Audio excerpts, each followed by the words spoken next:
d'information. Mbola betsaka hatreto ny lesoko mikasika ny tontolon'ny fampianarana paramedy eto Madagasikara. Isan'izany tsy fahafantarany any amin'ny faritany sy ny faritra sasatsasany mikasika ny système LMD, ny programme de faculté en médecine, ny fanatanterahana ny examen unique izay ho atao ny volana novambra ho avy izao. Isan'ny faritra tsy mahalala akory ny mikasika izany ao Antalahy, Mahajanga, Antsirabe ary Ambositra, faritra notsidihan'ny Flotale Général ny NSPN MAD, Razanadrakoto Roland Albert. Vokany, mbola azo vinavinaina ve ny sy ny fanadinam-panjakana ho kasaina ho atao ny volana novambra io. Hatreto, mbola manjavozavo ny raharaha. Tsy mbola fantatra mazava ny fomba hanatanterahany ny faculté de médecine izany. Ratsaivina nefa dia efa ela mivondrona ny NSPN MAD no efa vonona ary efa nandefa taratasy teo anivon'ny Premier Ministre ny amin'ny anekena ny examen national unique ka toy izao ny fanampanazavana. Dia ny vondrona NSPN MAD no nilaza pahabe maso tamin'ny taratasy nosoratany tany amin'ny Premier Ministre fa manaiky ny examen national unique io no ny antony telo.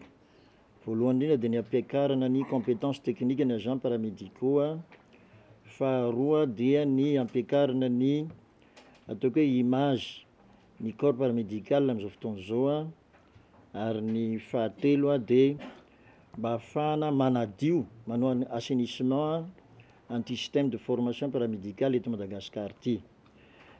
Tonga tokoa ny volana novembre 2016 dia natsona tao amin'ny FIRP, tao amin'ny amphithéâtre ny FIRP, tao Mahamasina ny solotena ny reo école paramédicale privée ka nolazaina fa tsy maintsy atao ny programme national unique ary alaina amin'ny clé USB izany. Dia tsy nisy nandatao fa nanaiky daholo satria zany ny lalàna ny fanjakana. Dia tonga dia dinganiko aty amin'ny volana février 2017 isika.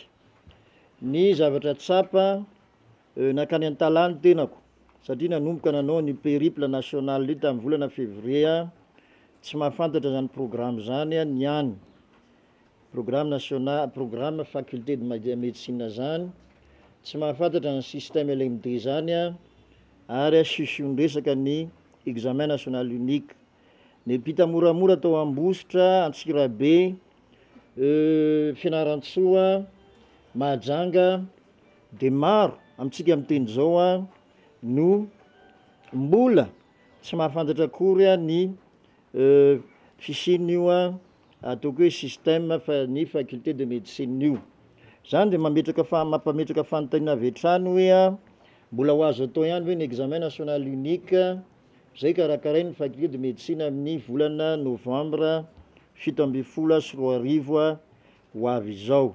Ary tena manjavozavo tokoa ny raharaha nitsidika an'ireo responsable ny faculté de médecine, doyen zany, doyen sasatsasany sy ireo responsable ny ataoko hoe parcours maïeutique na hoe sage-femme sy ny infirmier any amin'ny fanjakana izahay.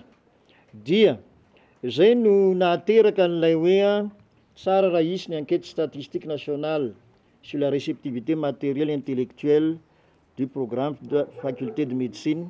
Zany hoe mba halalantsika hoe fantan'ny olona ve sy hain'ny olona ve ny nandray n'le programme, satria raha ny marina amin'ny toe-javatra tohitony dia tokony nandray taratasy ny tokony nandraikitra piahy ministère pia zany na amin'ny faculté de médecine tokony nandefa note de service milaza hoe tia indray ny nouveau programme zay tsy misy moa hatramintsika amin'ny teny zao. Ary mahavaovao azy dia tokony hisy koa ny atelier isan-karazany d'information, d'échange, de sensibilisation mikasika ny programme io dia manjavozavo tanteraka ny raharaha. Faharoa dia tokony hisy koa ny sondage national ilazana hoe iza moa no napiatra, école iza no napiatra ny système de formation de faculté de médecine amintsika amin'ny teny izao, mba ahafahan'ny fanjakana manana outil de réflexion, élément de décision sy anaovana ny négociation. Ho an'ny vondrona NSPN MAD dia fomba fanao isan-taona ny manavao ny fandaharam-pampianarana izay atao mba hifanaraka sy hifanija ny vanim-potoana misy ankehitriny. Miankina amin'izany mantsy ny ho avin'ny fahasalamam-bahoaka eto Madagasikara satria ny roam-pahatelo ny mpiasan'ny ministera ny fahasalamam-bahoaka dia paramedy avokoa. Tontosa arak'izany tamin'ny alalan'ny zaika be pédagogique ny fandrafetana boky mirakitra ny volavolam-panapahan-kevitra mikasika ny rafim-panabeazana INSP-NMAD izay nalefa avy hatrany eo anivon'ny ministera ny fahasalamam-bahoaka sy ny ministera ny asa sosialy izay ministera PIA. Teo ihany koa ny fanomezana izany boky izany ho an'ny parlementaira rotota misy eto amin'ny firenena.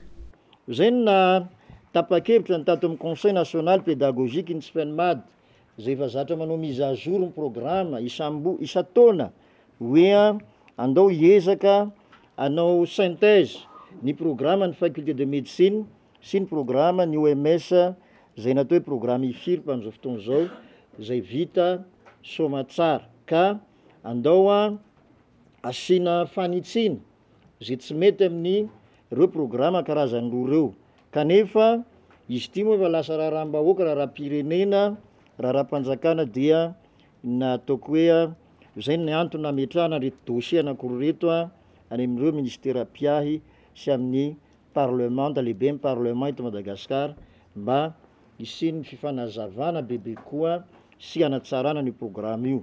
Efa nametoky ministera amin'ny fahasalamana izahay tamin'ny fizarana tamin'ny fomba ofisialy ny décision d'affectation ireo mpianatra afaka